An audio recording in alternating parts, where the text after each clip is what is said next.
Olá, paz do Senhor Jesus. Eu quero trazer uma palavrinha para você que às vezes está um pouco desanimado de ler a Bíblia, de meditar, de conversar com Deus, às vezes desanimado de dobrar os seus joelhos aí, né, fazer uma oração.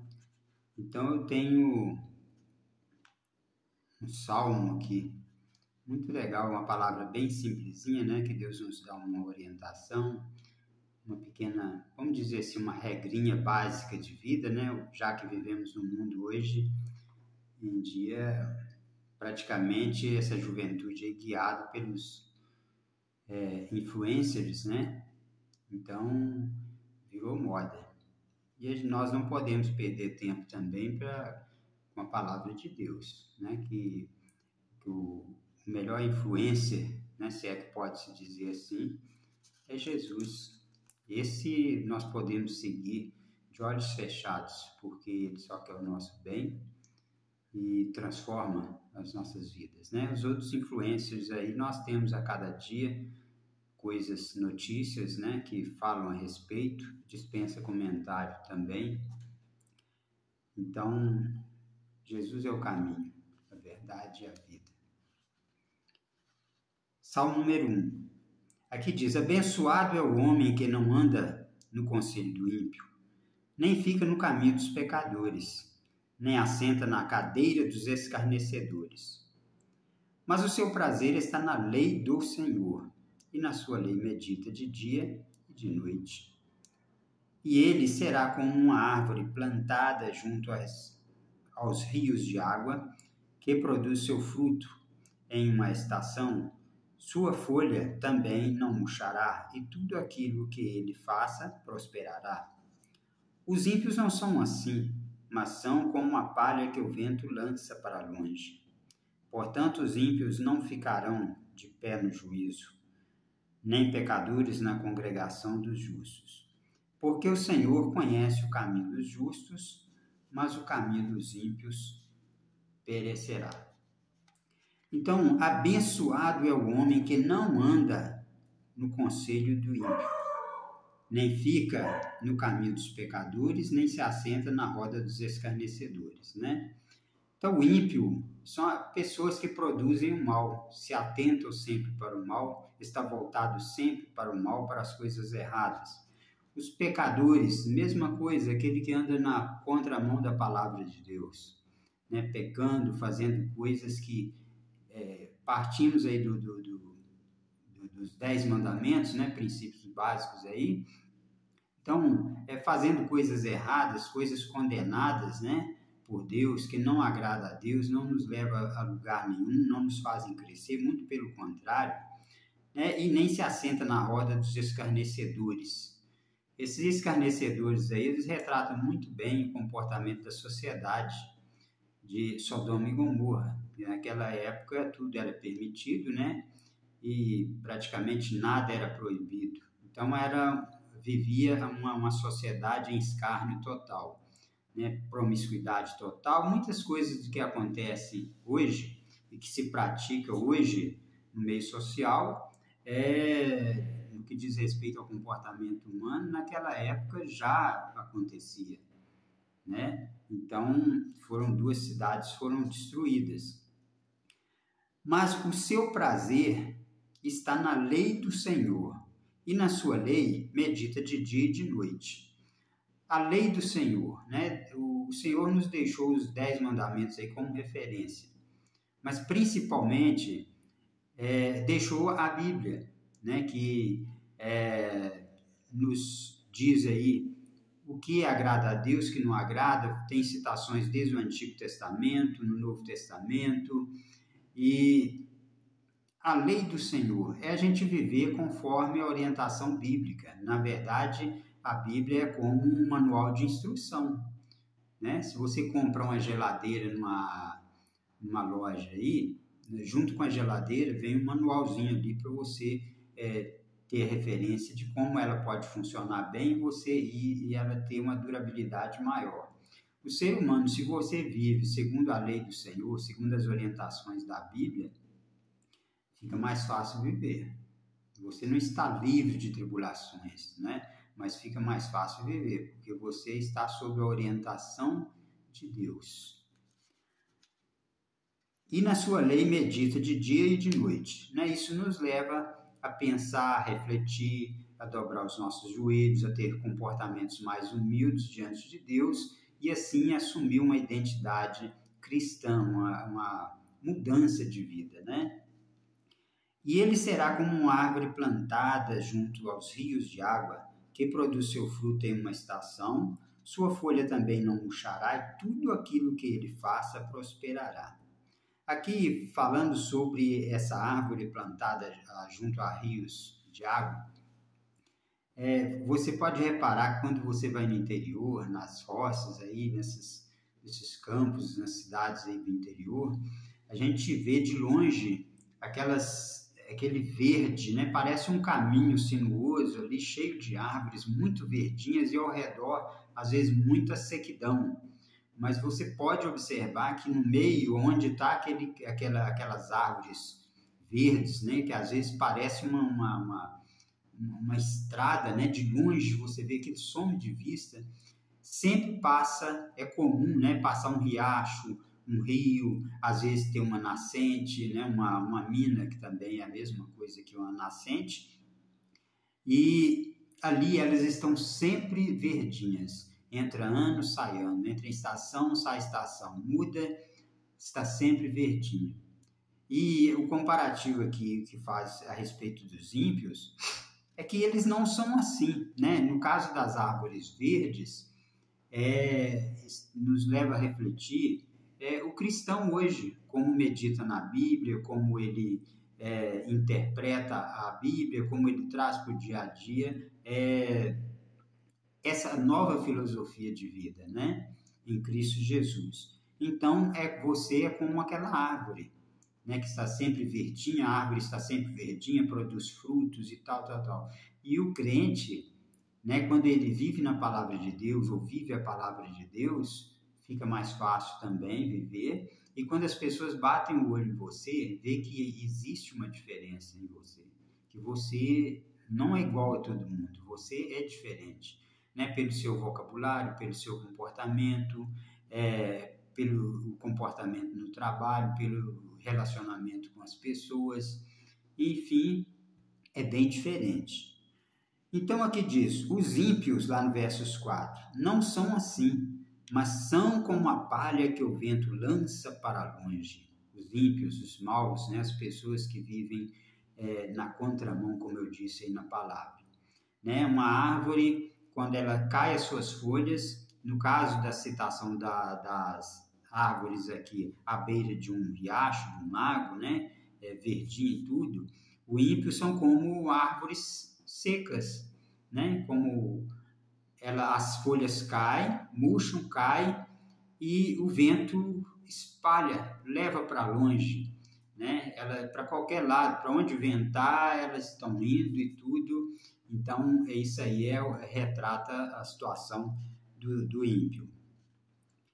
Portanto, os ímpios não ficarão de pé no juízo, nem pecadores na congregação dos justos. Então, o ímpio ele vai pagar um preço. No dia do juízo não tem escapatória. Ninguém engana a Deus.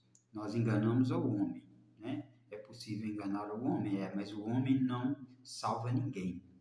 A salvação é individual e vai do relacionamento nosso com Deus. Porque o Senhor conhece o caminho dos justos, mas o caminho dos ímpios perecerá. Desde a nossa concepção, desde quando ainda estávamos, né, no útero da nossa mãe, ele já sabia de tudo. Né? Deus já sabe de tudo, desde ainda antes de você nascer. Então, ele já te conhece.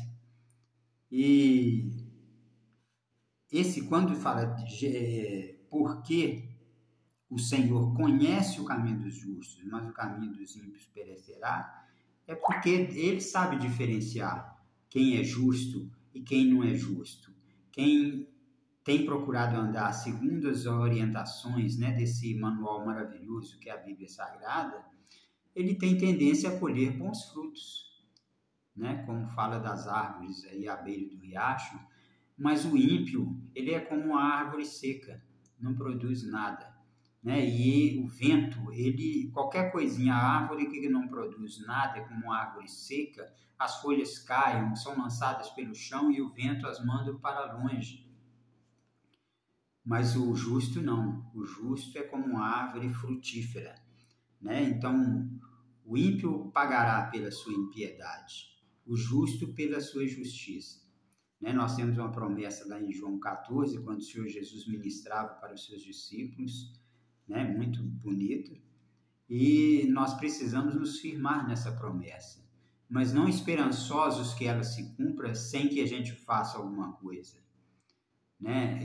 Nós precisamos de plantar uma semente, de produzir frutos, de continuarmos na luta, de sermos referência.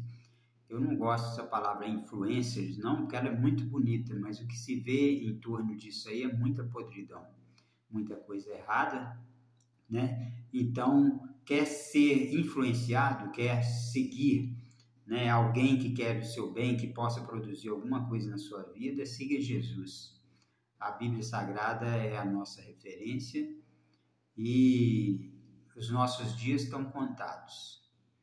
Quando a gente comenta com alguém, convida a pessoa para ir na igreja, para ir numa ministração, a pessoa às vezes fala assim, não, eu estou muito novo ainda, deixa quando eu tiver uns 40, 50 anos, por aí eu vou e tal.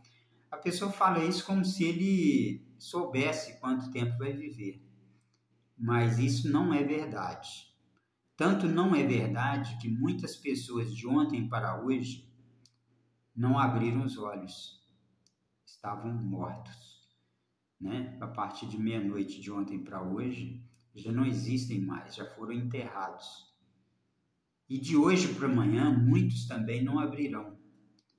Muitos também já serão passados, né, amanhã. E quem sabe o nosso tempo mesmo é só Deus.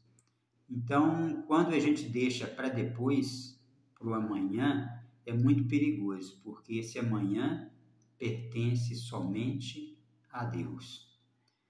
Todas as vezes que eu vou dormir, eu agradeço a Deus como se fosse a última oração. Porque, na verdade, eu não sei se eu vou acordar no outro dia. Mas quando eu acordo no outro dia, eu agradeço a Deus por estar vivendo mais um milagre, uma oportunidade que Ele me deu. Então, antes que a desgraça venha, que a enfermidade venha, que as coisas aconteçam, né? Coisas ruins aconteçam, tome uma posição, né? Busque a Deus em oração, porque a tendência é de viver melhor. Não estamos livres de tribulações, dos fatos do dia a dia, às vezes acontece com o justo e com o injusto. É a mesma coisa, só que existe uma diferença. O justo pagará o preço pela justiça, ou seja, receberá o seu galardão segundo a sua justiça. E o injusto, o ímpio, pela sua impiedade. Então, nós temos uma parábola lá em Lucas, que fala, me parece que é 16, 19, alguma coisa assim, do relacionamento aí do rico e Lázaro. Lázaro era um mendigo, o rico era uma pessoa que vivia nos prazeres, né, da vida, tinha muito dinheiro, muitas riquezas, posses, comia, vestia e usava do melhor. E à sua porta vivia um mendigo, foi deixado ali um mendigo, né, que ele sonhava, né, ele queria, né, torcia para que os restos do rico fosse passado para ele, fosse dado a ele, ou que ele pudesse ter acesso dos restos do rico, que já estava bom demais. E assim ele vivia às portas daquele rico, né, vivendo de restos, de coisas que eles davam a ele. Mas quando da morte de Lázaro, depois do rico, aí é que veio a justiça de Deus, né? Quando ele morre, que ele morreu depois de Lázaro, ele vê Lázaro no seio de Abraão. E ali, ele olhando do outro lado, né, ou olhando para cima, imagino eu, ele vê o mendigo confortado, consolado nos braços de Abraão, né, que é uma referência àquele que está com o Pai.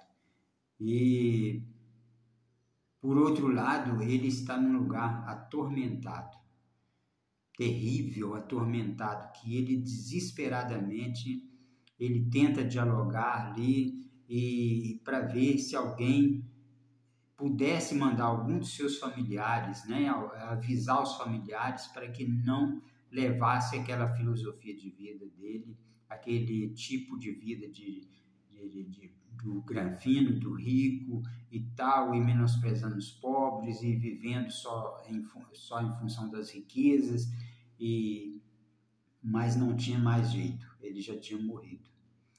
Então, a salvação nós conquistamos em vida. Depois da morte, não tem mais jeito. E, por último, eu quero dizer que muitas pessoas falam que a morte é o fim de tudo. A pessoa morreu, acabou. Não é o que diz a Bíblia, não. A Bíblia diz que o nosso corpo é templo e morada do Espírito Santo. Dentro de nós habita um Espírito colocado por Deus. Quando morremos, o Espírito é separado da carne, né, recolhido por Deus, se você for salvo, né, se você viver conforme aquele mendigo citado aí, ou como uma pessoa justa, você vai para Deus. Mas se você fez muita coisa errada, muita maldade, andou na contramão de tudo que Deus nos orienta através da Bíblia Sagrada, o seu lugar, o nosso lugar, para quem viver assim, é no Hades, que quer dizer inferno. E ali a pessoa, né, vai viver atormentado para sempre. Não a pessoa física, né, falando espiritualmente, vai viver, continuar, né, dando sequência ao projeto de Deus. Então, vai viver espiritualmente perturbada para sempre. Então, a morte física não acabou, não encerrou a nossa situação. Morreu, agora fulano está nos braços do Pai. Você pode ver que sempre quando morre alguém, as pessoas falam assim, que Deus o tenha, que fulano está nos braços do Pai, que não sei o que e tal. Se você trazer ao pé da letra, ao pé da palavra de Deus, você vai ver que tem muita coisa contradizendo isso. Não são as nossas palavras que vai salvar a pessoa. É a própria pessoa. Se a pessoa andou contrariando as vontades de Deus, né, sendo um ímpio, um escarnecedor, fazendo coisas que não agradavam a Deus, ele vai viver como aquele rico, perturbado espiritualmente no Hades, que quer dizer inferno, local de tormento, local de perturbação eterna. E para aqueles que foi justo, que viveu segundo a vontade de Deus, né, procurou se orientar através do nosso manual de instrução, a Bíblia, é seguir ao lado de Jesus, nos braços de Jesus, ao lado do Senhor. Então, aí também eternamente. E essa é a promessa de João 14, que o Senhor Jesus promete para nós. Lá já existe um lugar preparado para aqueles que estão em Jesus. Agora, a morte, não brinque com ela, porque vai empurrando a vida com a barriga e quando você assustar que não, já foi, aí não tem mais jeito. Que Deus vos abençoe. Essa palavra é uma palavra simples, eu não sou um estudioso da Bíblia, eu sou um leitor, sou uma pessoa que procura ser referência, nós cometemos erros, mas tem de ter intimidade com Deus e tem de ter sabedoria, às vezes tropeçamos, procuramos nos reerguer novamente, segundo a palavra de Deus, e estar sempre vigilante, 24 horas por dia, porque Satanás vive ao derredor, tentando nos tragar, nos destruir, né? Então, sejamos vigilantes. A paz do Senhor Jesus, que Deus abençoe a sua casa e os seus.